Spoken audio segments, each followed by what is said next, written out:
Hello anh em. Thì dạo gần đây tôi thấy cái card đồ họa của mình nó đang quá nóng ấy. Tức là cái nhiệt độ trên này nó là điểm nóng ấy, là hotspot ấy. Thì hiện tại tôi thấy là nó rơi vào khoảng 97 98 độ C. Nhưng mà cái hôm mà tôi test Resident Evil Requiem ấy, lên đến 100 độ C cơ. Thì có thể là cái keo tản nhiệt của nhà sản xuất đã bị xuống cấp hoặc là nó bị păm mao ấy, tức là nó bị tràn ra ngoài ấy. Thì tôi có đặt mua một cái gọi là cái miếng dán tản nhiệt chuyển pha ấy, tên là Honeywell PTM 7950. Thì cái miếng dán này đại khái là chủ yếu dành cho CPU và GPU của laptop, thì tôi cũng sẽ thử dán cái này xem sao. Cuối cùng hàng cũng về rồi anh em ạ. Thì đây là cái Honeywell PTM 7950 mà tôi mua đây. Bản tôi mua thì nó sẽ là có kích thước là 50 x 31 mm. Và cái hộp của này thì tôi thấy đây đóng gói rất là gọn luôn. Bây giờ tôi sẽ bóc ra thử xem là có những gì nhé.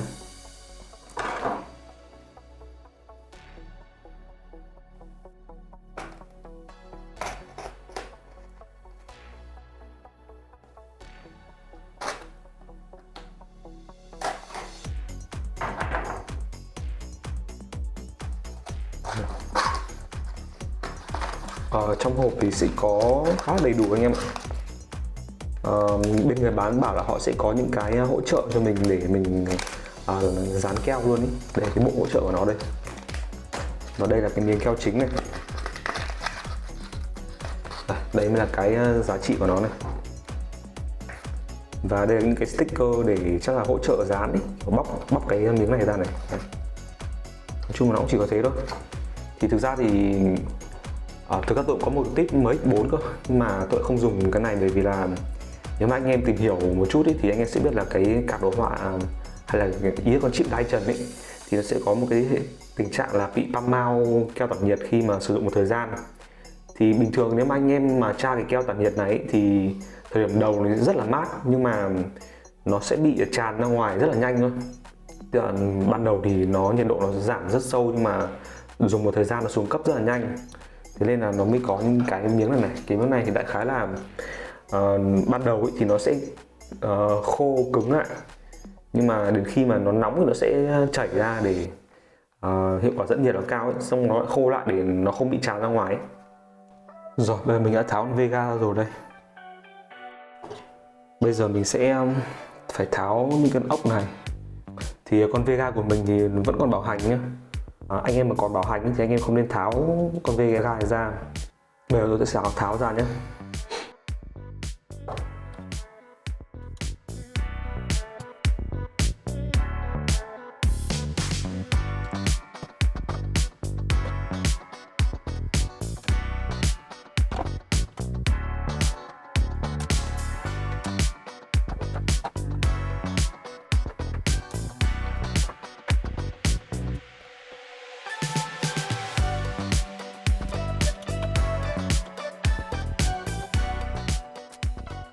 Rồi, trước tiên tôi sẽ phải làm sạch cái tản nhiệt với cả con chip này trước nhé.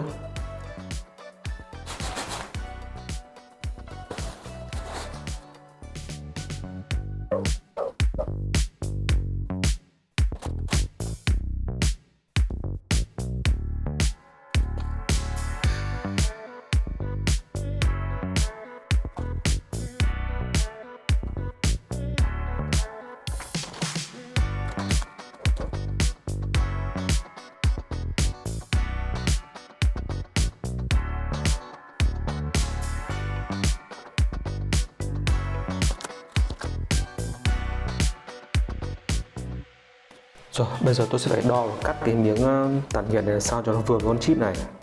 Anh em nên cắt cái miếng tản nhiệt này nó to hơn con chip một chút, để khi mà anh em niết ấy, thì sẽ cắt mình nghĩ phần thừa ra nó sẽ dễ bóc hơn một chút. Đấy, thì bây giờ tôi sẽ đo nhé.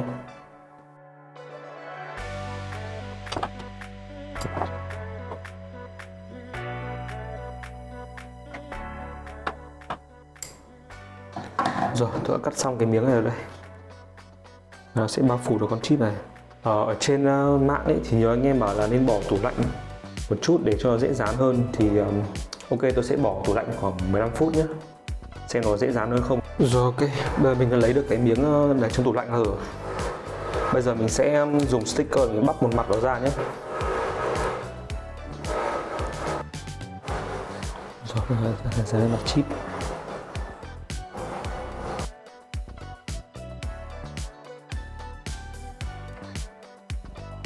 Rồi, miết. Sau khi dán xong anh em nhớ miết vào cái con chip này nhé. Nếu mà anh em có dán ấy, để cho nó dính vào con chip này ấy.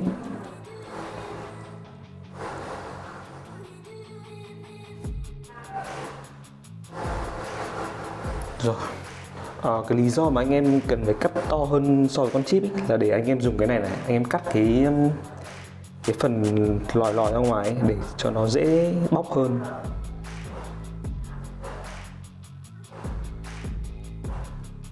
Đây khứa những cái đường như thế này này.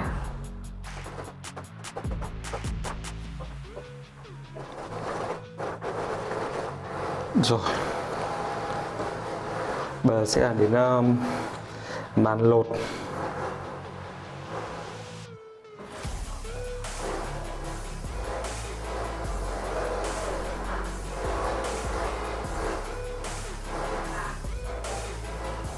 Đấy, ngon luôn.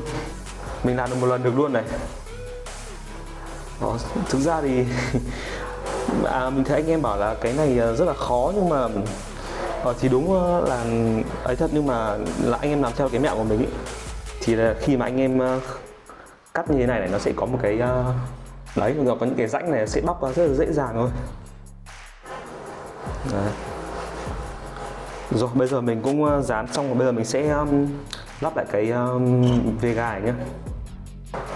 Mình kỳ vọng là nó sẽ giảm đâu đó khoảng được 10 độ C so với lúc 98, 99 độ. Đấy là mình tính hotspot nhé, mình không tính nhiệt độ thường. Rồi.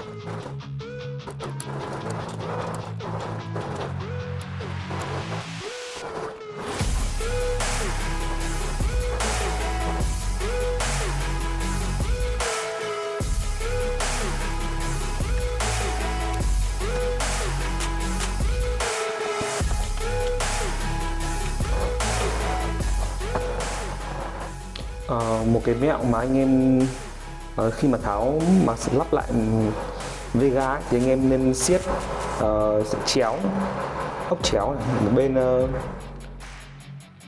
Anh em đừng siết chặt quá nhé, anh em chỉ cần siết từ từ thôi, làm sao cho khi mà siết 4 con ốc nó đều lại ấy. Anh em cứ siết từ từ thôi, siết từ từ 4 con ốc sao cho nó đều, đừng siết một bên chặt quá.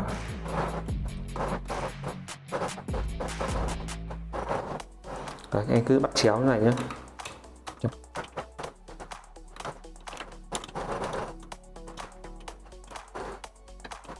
Rồi, mình đã lắp xong rồi đây. Bây giờ mình sẽ lắp vào máy nhé, xem nó hoạt động như thế nào. Khá là bất ngờ anh em ạ. Về cái hiệu quả tản nhiệt của con PTM 7950 này, nó giảm cho mình được tận 10 độ C luôn. Tức là nãy 98 độ C bây giờ còn 88 độ C thôi. Và nó giữ nguyên ở mức 88 độ C này. Tất nhiên là tôi đang để profile stock. Và đây là điểm, và đây là nhiệt hotbox, không phải là nhiệt bình thường ấy. Tức là cái điểm nóng nhất của con GPU ấy. Thì với cái mức nhiệt độ này thì tôi hoàn toàn thấy yên tâm rồi, vì là dưới 90 là ok rồi. Đối với tôi là dưới 90 là ok. Và tôi sẽ undervolting một chút để nó xuống thêm một chút nữa cho nó mát. Và cái miếng tản nhiệt này thì tôi được biết là cái này nó phải trải qua nhiều chu kỳ nhiệt ấy, thì nó mới ổn định ấy.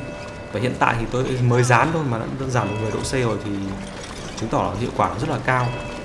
Thế thì cái video này tôi sẽ ra lên muộn một chút, thì tôi sẽ test thêm đâu đó khoảng 1 tuần nữa. Đấy, 1 tuần nữa để xem các cái chu kỳ nhiệt của nó có làm cái hiệu quả tản nhiệt nó tăng thêm không ấy. Và tôi cũng sẽ thêm cái profile undervolt với overclock của mình vào để xem cái hiệu quả nó sẽ như thế nào nữa. Rồi, ok. One week later. Sau khoảng gần 1 tuần sử dụng cái miếng dán tản nhiệt này thì mình thấy là nó có hiệu quả hơn một chút. Tức là trước thì mình thấy nó rơi khoảng 88, 89 độ C, thì bây giờ nó chỉ rơi khoảng 87, 88 độ C thôi. Thế là nó giảm thêm được khoảng 1 độ C. Thì nói chung là khi mà mình sử dụng một thời gian ấy, thì đại khái là cái miếng dán này nó sẽ chảy ra và nó sẽ bám dính tất cả cái chỗ còn trống ấy của con GPU ấy. Sau đó nó cũng sẽ thoát được các cái bong bóng khí li ti ấy. Đấy. Thì mình vẫn trải qua được khoảng 15-16 chu kỳ nhiệt rồi thì nó đã rất là ổn định rồi. Mình có thể chạy thử một cái profile Epson của mình. Thì cái profile Epson này đại khái là nó sẽ cho tốc độ quạt nó quay nhanh hơn một chút. Đây mình sẽ show thử cái tốc độ quạt của cái profile đấy. Đấy, tức là khi mà nhiệt độ 76 độ ấy, thì quạt sẽ quay khoảng 56% theo cái đường cong này đấy. Thì mình đang khoảng 76-77 độ thì quạt quay nhanh hơn một chút nhưng mà nó không ồn đâu. Thì ở cái nhiệt độ này thì mình nó cũng tương đương với các cái GPU phiên bản 3 fan cũng dán miếng PTM này.